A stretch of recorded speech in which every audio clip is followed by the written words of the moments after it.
Йыратызар шешмәйялынан. Буда, Чаваш челги бурчухне тынже путмейн. Кодаму мелис, истяму И туган тел, и матур тел, әткәм әнкәмнең теле.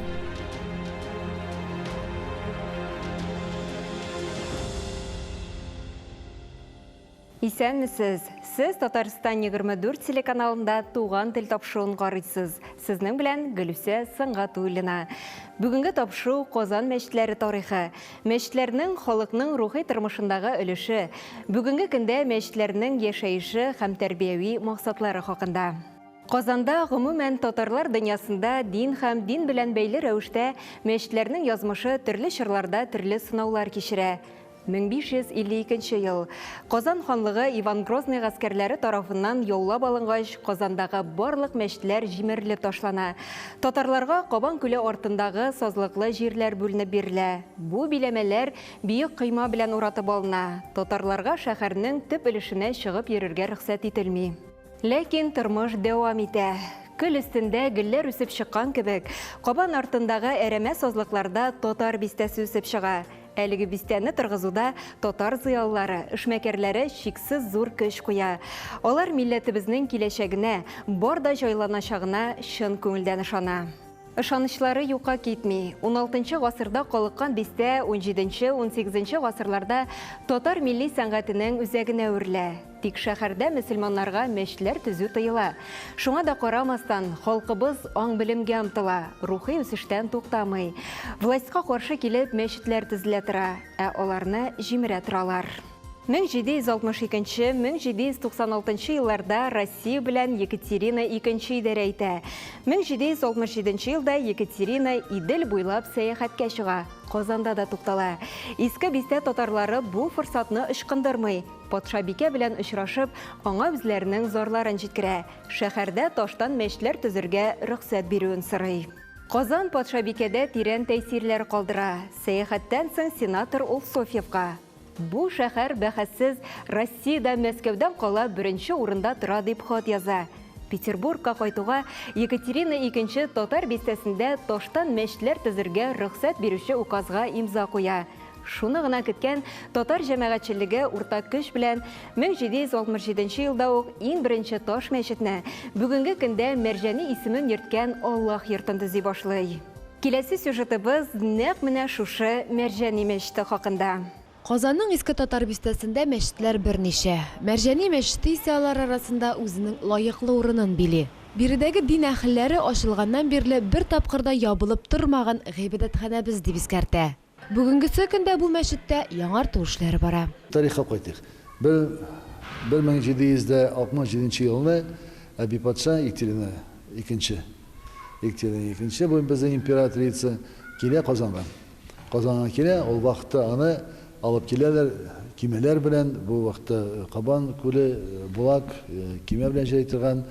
Монда алып киләләр аны, төшә бу иске татар бистәсенә. Менә бу җирдә, менә кая без басып торабыз, менә мәчетебездә. Менә бу бераз тау җире. Моннан бөтен Казан күренә ул вакытта. Сөйләшеп тора инде Әби патшабыз, әйтә, давай нәрсәгез, сорауларыгыз нинди бар, нинди мөрәҗәгатьләрегез, нинди гызырларыгыз, анда нинди бер шикаятьләрегез бар, әйдәгез сөйләгез. Мөмкинчелек булса, бер савабыз бар иде, бер гызырыбыз бар иде, бездән мәчет кирәк иде. Ничек инде мәчет? Сездән бит менә карагыз, күп әйләнеп чыктык. Искиткеч мәчетләрегез, матур, шундый ямьле, якты мәчетләрегез. Ничек? Алар бит агач ди. Агач? Әйе, агач. Безгә таш мәчет кирәк иде. Шулай менә төзегез аңсады. Мөселманнарның яңа мәчет сораулары аңлашыла. Явыз Иваннан соң аларга зур дин йортлары төзергә рөхсәт ителми. Кечкенә агач мәчетләр эшләп тора торган, ләкин анда халык аз сыя. Утын якканга күрә үзләре дә янгын чыгып, бик еш көл булалар. Төзегез, кайда? Менә кая төзегез? Менә бу шул җирдә төзегез. Кая басып тора. И монда бездән тагын да бер зәки байлабыз. Бирегез әле каләм, кыягыз, язып куйгыз менә указыгызны. Инде ул сезнең кулы белән яза, рөхсәт ителә таш мәчет төзергә дип. Бу бит инде бер искиткеч вакыйга. 1552 елдан алып 1700 67 елга хәтле андый мәчетләребез юк иде бит аш. Әби патша исемен безнең бабайларыбыз куштылар инде. Чөнки ул ислам менә моннан исламнан да яңарашы китте. Ягъни исламга күбрәк мөмкинчелек бирде. Таш мәчетләр төзергә, иреклек бирде мусульманларга. Менә шуннан аны Әби патша дип атап, хәтта менә бу мәчетне төзегәндә шулай ук сорадылар архитекторлардан бер нәрсә истәлеккә Екатерина II-дән бер нәрсә истәлеккә калдырыгыз бу орнаментлар дип булса дип. Һәм дә менә без күрәбез, безнең хәзер орнаментлар бар. Менә монда түшәмдә куелган. Бу Екатеринаның сараеннан дворца, Екатерининский дворца, менә монда килгән матур бизәкләребез куелган. Мәчет төзелешенә 62 кеше 5000 сум акча җыя, 3 ел дигәндә төзелеп тә бетә. Мәчет төзелешен башлап җибәрүчеләрнең берсе һәм аның беренче имамы Әбүбәкер бине Ибраһим булган. Байлар мәчете дип, анда әфәнделәр мәчете дип, инде шуннан да бу байлар төзегәч бу мәчетне алар бит тупланып, бакчаларын җыеп, беренче таш мәчет төзеделәр. Байлар мәчете дип узак җирдә вакыт җирдә бу Господская мечеть дип, теге әфәнделәр мәчете дип, аннарысында имам Шәйхетдин Марҗанине, монда Ибраһим Юнусов дигән бер атаклы безнең шәхсебез, ул бай кеше, ул аны Шиһаб хәзрәтне монда чакырып, күрсәтте, менә бу мәчеткә күрсәтте, менә бу бинада безне укытырсың, менә бу бинада дип, янәшә бинабыз бар иде мәдрәсә, бу бинада безнең балаларыбызны укытырсың, менә бу бинада үзең яшәрсең дип, Ибраһим Юнусов анарга Шиһаб хәзрәтне монда чакырга шунда эшләде. Һәм менә Шиһаб хәзрәттән башлап яңарыш китте мәчетебезгә. Тора бара дин йорты халык теленә, халык күңеленә Мәрҗани мәчете дип кирип кала. Һәм бүгенгәчә Шиһабетдин хәзрәт Мәрҗани исемен йөртә.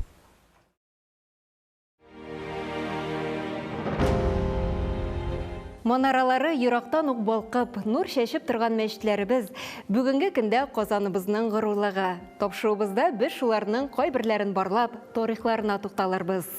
Галиев мәчете, аның 5-нче Җәмигъ мәчете, Мусабай мәчете дигән исемнәре дә бар.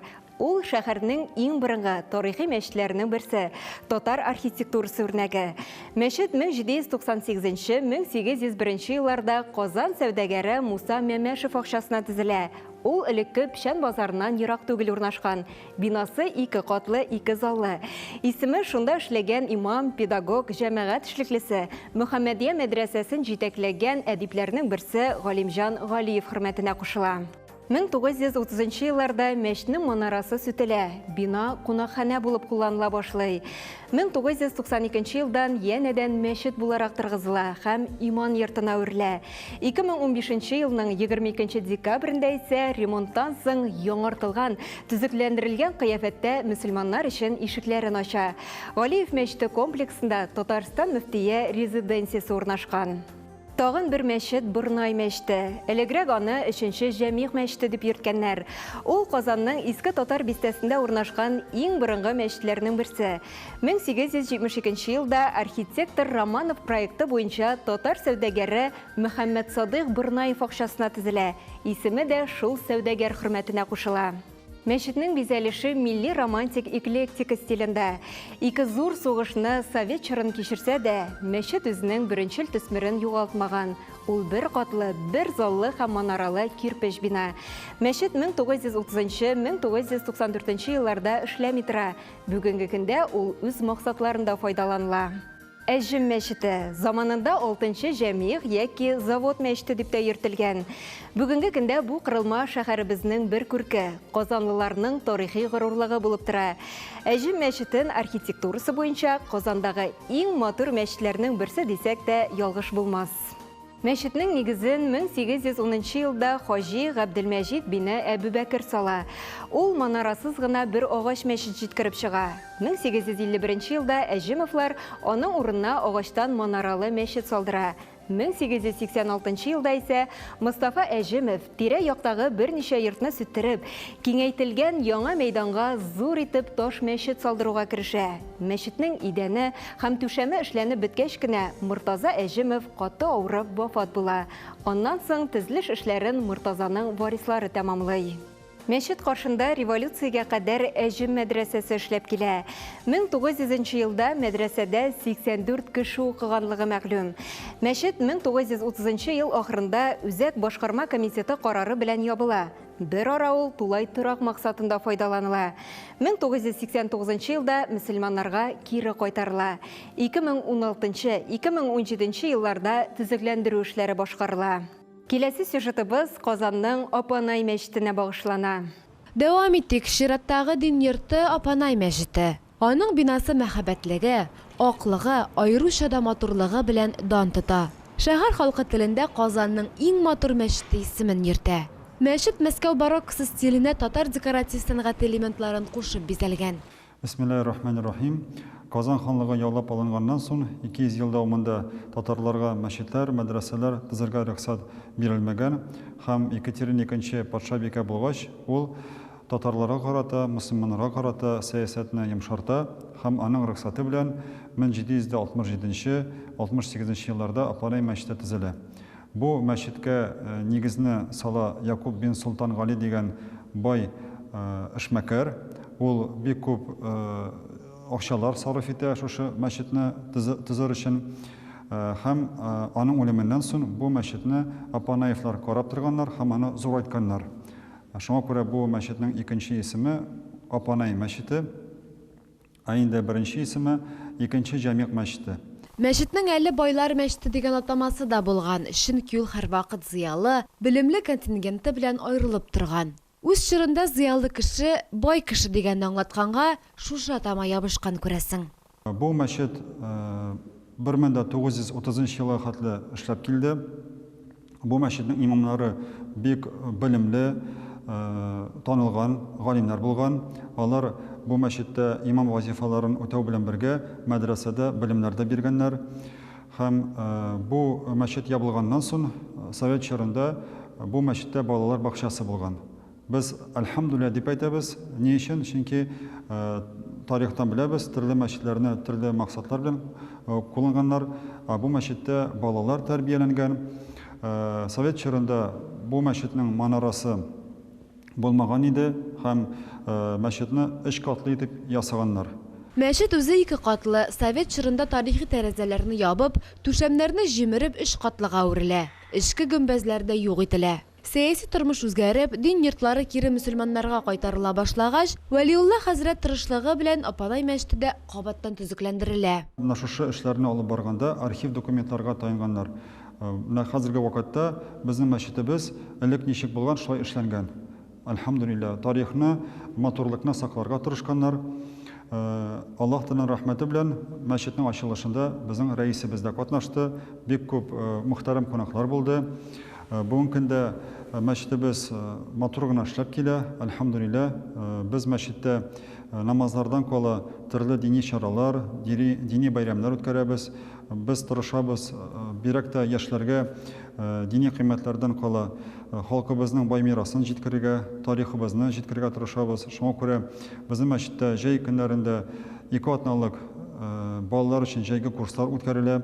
Апанай һәм күрше мәрҗәни мәчетләрен төзү бер чорда, бер вакытта барган. Шиһаб хәзрәт Казанда түбәне калай белән ябучы булмаганлыктан, останы Мәскәүдән үк китерттеләр дип язып калдырган. Ә безгә бүгенге буыннарга исә шушы матурлыкны саклыйсы гына кала.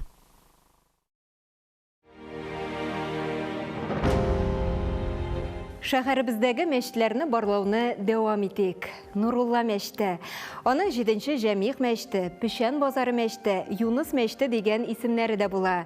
1845-1849 елларда архитектор Ломан проекты буенча сәүдәгәр Гыбайдулла Юнысовның улларына васыять итеп калдырган акчасына төзелә. 1890-1908 елларда биредә танылган җәмәгать һәм сәясәт эшлеклесе Габдулла Апанаев имам-хатыйб вазифасын башкара.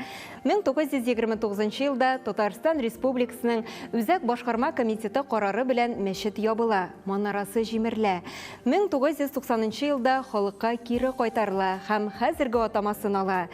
1990-1995 елларда мәчет архитектор Рафык Билалов проекты буенча төзекләндерелә. Иске Тош мәчет. Ул 1802 елда Казан сәүдәгәре Габдулла Үтәмешев акчасына салына. Бина традицион татар стилендә, түбәгә манара куелып эшләнгән. 3 яруслы төз манара Идел буе Болгар һәм Касыйм ханлыкларында урнашкан борынгы манараларны хәтерләтә. Бина 2 катлы һәм анда 2 намаз уку бүлмәсе бар. Бу мәчет төзелү белән иске татар бистәсенең җәмгыяви үзәгенә әверелә. 19 гасырда анда Әмирханнар гаиләсеннән булган ир-атлар иманлык итә. Аларның йортлары да мәчеткә төрәлеп торган була. Ул йортта язучы Фатих Әмирхан да яшәгән. 1930 елда мәчет ябыла. Бинасы озак еллар мәктәп рәвешендә кулланыла. 1994 елда мәчетне мөселманнарга тапшыралар. Казаныбызның бизәге булган Кыл Шәриф мәчете шәһәребезнең үзәк мәчете булып санала. Ул Казан кирмәнендә урнашкан. Исеме Казан ханлыгының бәйсезлеге өчен көрәшкән мәшһүр татар каһарманы, шагыйрь, дәүләт эшлеклесе Рухани Кыл Шәриф хөрмәтенә аталган. 1552 елда Казан яулап алынганда мәчет тармар ителә. 1996 елда исә тарихи мәчетне янәдән торгызу эшләре башлана. Ул архитекторлар Латыпов, Сафронов, Саттаров, Сейфуллиннар проекты буенча төзелә. Казанның таҗы, милләтнең яңарыш символы булган Кыл Шәриф 2005 елның 24 июнендә Казанның 1000 еллыгына ачылды. Киләсе сюжетыбызда Казанның Зәңгәр мәчете белән танышырбыз. Иске татар бистәсендә урнашкан, үз вакытында сәүдәгәрләребез төзеткән мәчетләр белән танышуны дәвам итәбез. Чираттагысы Фатих Кәрим һәм Сара Садыйков урамнары кисешендә урнашкан Зәңгәр мәчет.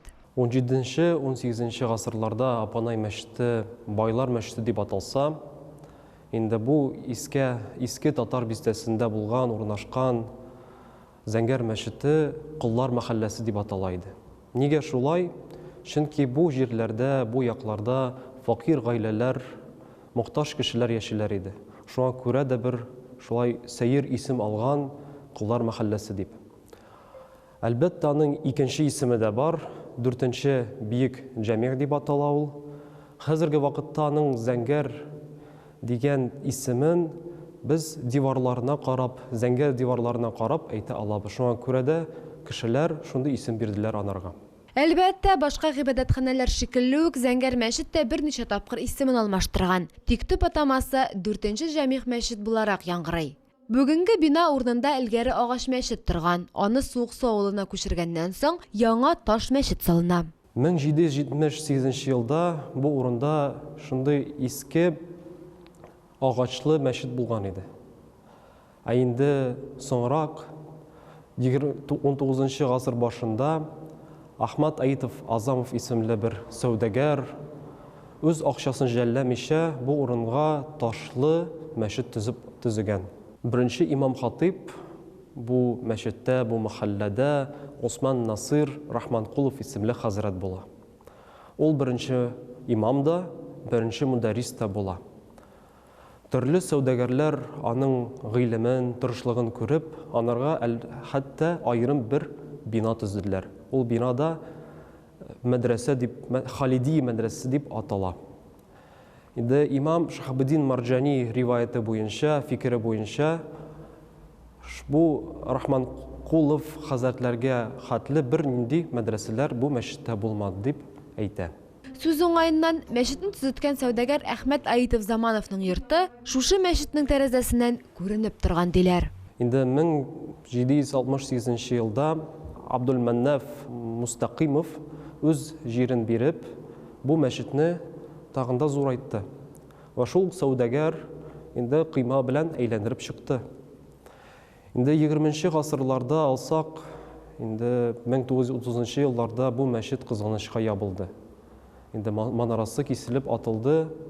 Инде бу урында, Аллаһ йорты урында ятак, шундый торак урыны булды. Ва 1993 елда мусульманнар бу кире мәчет кайтты. Кире бу мәчет кайтты.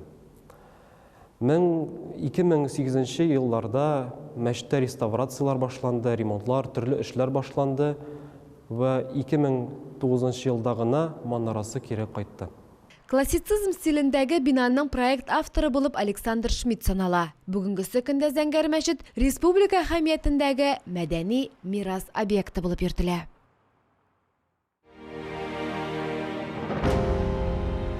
Шушының белән тапшыруыбыз ахырына якынлашты.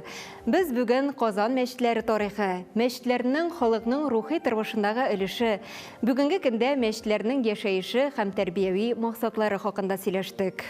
Сез Татарстан 24 телеканалында туган тел тапшыруын карадыгыз. Сезнең белән Гөлүсә Сыңгатуллина булды. Сау булыгыз, киләсе очрашуларга кадәр. Йөрәк зәршешмәйе. Ну-ка, иреккан. Чуваш чилги бурчухне тынже путмейнде. Куда мумелис, истяму И туган тел, и матур тел, әткәм әнкәмнең теле.